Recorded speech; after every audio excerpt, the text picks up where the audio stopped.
guess it doesn't matter. We've had our thick and thin, enough to know that I would rather not go through life without you.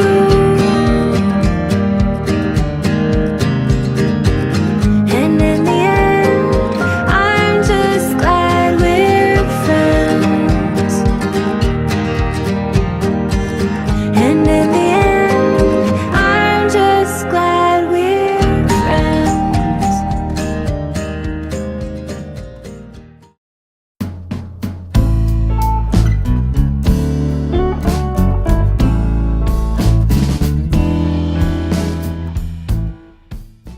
Hey everybody, Chico and Poppy here with Poppy getting ready to make some dinner here. I'm doing a chicken baked plain, my oven fried chicken, which I've already shown you guys how to do. But the family wants me to do my old-fashioned mac and cheese. And I make a lot of different kinds of mac and cheese, but this is one of my favorites.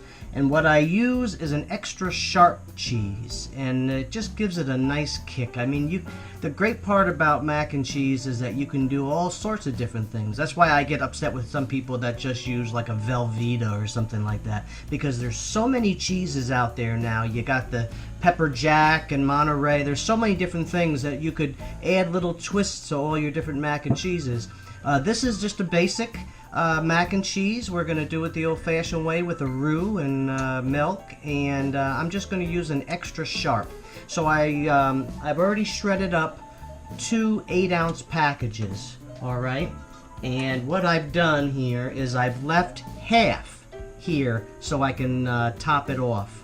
This is going to go in, this is going to top it off on the end, okay? So we have a package and a half here shredded up that's going to be going in. And we're going to get started right away. I've showed you guys before how I do my roux. Let's do 4 tablespoons of butter, and we'll do 3, let me get another spoon here. Let's do 3 tablespoons of flour. You don't want to have too much flour because it'll ruin the flavor of your mac and cheese or whatever it is that you're doing. But what you want to do is to stir this up, and you want to kind of get it like an applesauce consistency. Say that 5 times fast. Okay, this is looking good. Now you can do a roux for a while. Grandma Jen used to do a roux until it got almost a golden brown, and she used to say that, and she was right, that it would change the flavor of whatever it was she was making because she gave that roux that extra attention, that extra love. And that's true. That's true with all kinds of cooking. You give it that extra attention and you'll get a better flavor. Now I'm going to give this a little attention, but not that much, because I don't think with the mac and cheese it'll make that much of a difference. I don't know, can you guys see in there? It's kind of like an applesauce consistency. I'm going to turn this down a little bit because you could hear that butter. It was a little too high. Alright, now I've already cooked off a pound of elbow macaroni, and that's another thing too, guys, is that you can get creative with the cheese, but you can also get creative with the pasta. I mean, sometimes I use shell pasta. I mean, you can use all different kinds of pasta to change up your mac and cheese. Because this is old-fashioned mac, I go with the old-fashioned elbows, okay? And I've already cooked this off a little al dente, actually a little bit more than al dente, because we're going to cook this in the oven at least a half an hour, more like probably 40 minutes or so, 45 minutes. Alright, this is about done, so I'm going to start to add some milk. Any kind of milk you have. Some people like to use a heavy cream and stuff. I don't like it that thick, that heavy. That's too heavy for me, but some people do. A lot of chefs will use a heavy cream. I'm going to do this gradually. And if you don't do a roux, some people will say, "Oh, what's the difference? I'll just take some milk and I'll you know, warm down the cheese, cook down the cheese, and it'll be fine." But if you do that, you will find out, and if you might have done it yourself already, you'll find out that your cheese mixture gets gritty. Very, very gritty. Almost like there's sandpaper in it. And that's why you have to have a roux. A roux is a binding agent. It helps everything bind together, and it's a thickening agent as well.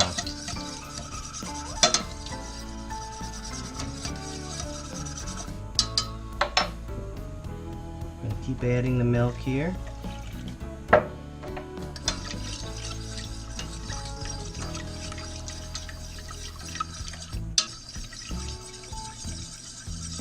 Okay, so I've added some of the milk to it there. What I'm going to start to do now is I'm going to start to add our cheese. And that's all there really is to it, guys, of making a nice cheese sauce. Now, when I had the restaurants, what we used to do is we used to make a little cheese sauce like this for each order. And then what we would do is we'd have our pasta already done. We would bring it back to life like I show you in the hot water. And then we would put the cheese sauce right over the individual portion of the pasta for the mac and cheese, and then we put it under the broiler real quick, brown it off. But you really get a real creamy, your cheese sauce, you get a real creamy cheese sauce. Well, when I do mine, we're cooking it in the oven and it all incorporates together, and it's creamy and it's good. But it's not the same as the restaurant. If you want it like in the restaurants, you would take this sauce like this and you wouldn't bake the whole mixture. I don't do it like that too often, but that's how the restaurants do it. If you ever say to yourself, boy, I go to that one place and their mac and cheese is so creamy, I can't get it like that. That's what they're doing. All the little secrets I'm giving you. Alright, so don't forget, this is a package and a half. I'm saving a half a package so I can top it off at the end. Now I'm going to add this cheese sauce and it's going to be thick, and then I'm going to add some milk to bring it down to the consistency that I want it. You don't want it super thick. You gotta really do this stuff by eye. It's kind of hard for me to say to you, oh, it's exactly 1 cup of this or that when it comes to mac and cheese. I don't know if you could, it's very hard to see this, but this is very thick right now, you see? So what I'm going to do is just start adding a little more milk.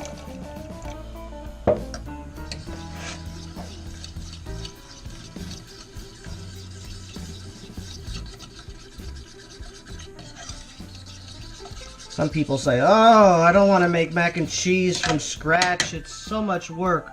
Now you see, it really isn't. Now, I cooked the pasta ahead of time already, and I grated the cheese ahead of time, so you didn't have to see the boring parts of this.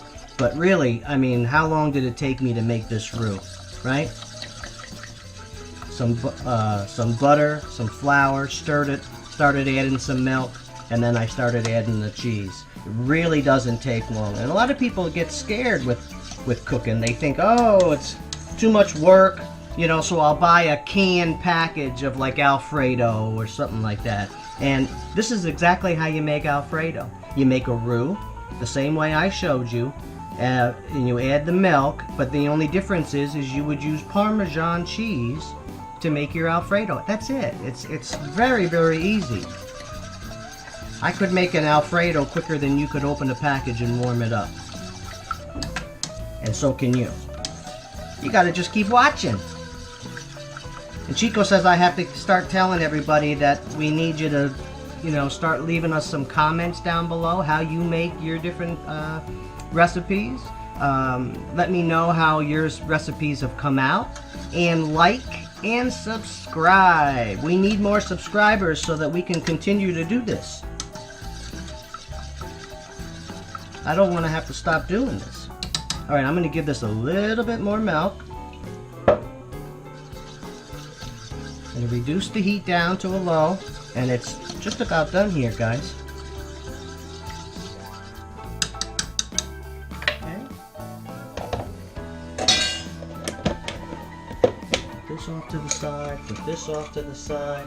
You know what I need? I need a little bit of breadcrumbs. I like to put a little breadcrumbs in addition to the cheese on top, if I can find some here. Oh, not much. And I'm short. There we go. Let's open up a new one. How about that?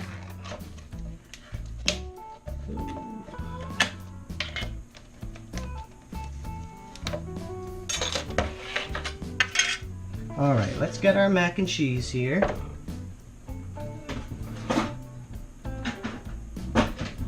Our our mac and cheese, our pasta. I'm getting ahead of myself. Let's see how our cheese sauce looks. Looks good. Okay. What we're gonna do, I'm gonna shut this off and we're gonna start adding our cheese sauce. I'm gonna put it over here so you guys can see it. How's that? Good? Now look how nice this is. Isn't that nice? And it's a nice extra sharp cheese.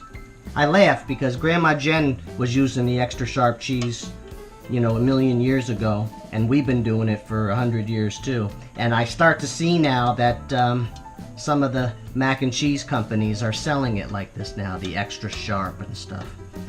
It's like, we were doing that before you guys did. But there was a lot of stuff that we did before other people did. It's like at the snack bar, we had a breakfast sandwich in the morning. None of the other places ever had a breakfast sandwich. McDonald's and Burger King and Wendy's and all these different places. Nobody had that. We were the first ones to do a breakfast sandwich. There wasn't anybody else that was doing that at the time. Even the drinks. We used to mix lemonade and iced tea together. We called it a 50-50. And that was something that nobody ever did. Now I go into the grocery store and I see it. People are selling it like that, and it's like, we used to do that. We did that before anybody else did. Alright, so just mix this all up good. Now this is totally edible now. But it's really good when you bake it. That's why they call it baked mac and cheese. Okay, get it all incorporated. Very, very easy. I didn't even realize I didn't do an episode of this before. I thought I already did one. But Angelina told me that I didn't, so. Okay, so now we're gonna take the remainder here of the cheese, sprinkle it around. I don't like to save too much of it because I really like it in there, not on top, but it browns up real nice when you put some on top. I mean, you can use more than the 2 packages like I do of cheese. I mean, you could go a third. I've done a 3rd package before. Monterey is real good to add to this. And if I didn't have the kids and I make mine a little spicy, I would do the pepper jack. They have a pepper jack with a jalapeno, which is awesome. Give it a little kick, you know. Okay, so there, our cheese is added. So only thing I'm going to do now, and not much, I don't want to smother this, but I'm just going to add a little bit of breadcrumbs just to fill the gaps. There we go. If you want to get a little fancy, you could take a little parsley like this. You could sprinkle a little parsley on top. Nothing wrong with getting a little fancy. Never apologize for that, right? Alright, that is it, guys. So this is going to go in the oven for... I'm probably going to go a half an hour with the foil on. And then I'm going to take the foil off and I'm going to let the top kind of brown up a little bit. And so you figure a half an hour and then maybe another 15 minutes to get that top browned up nice. Okay? See you then. Okay, mac and cheese is out of the oven. Got my chicken baked plain over here. You guys already seen me do that on a different episode. But here it is. It turned out really good. I put the broiler on at the end for about 10 minutes just to brown that top up. This is really, really good. There you have it. You can put a little bit if you want to put a little bit of parsley on top. You can do that, or just leave it alone because it's good just the way it is. Can you see that? How nice? Old-fashioned mac and cheese. Alright, remember what Grandma Jen used to always say? Enjoy your life and your food every day.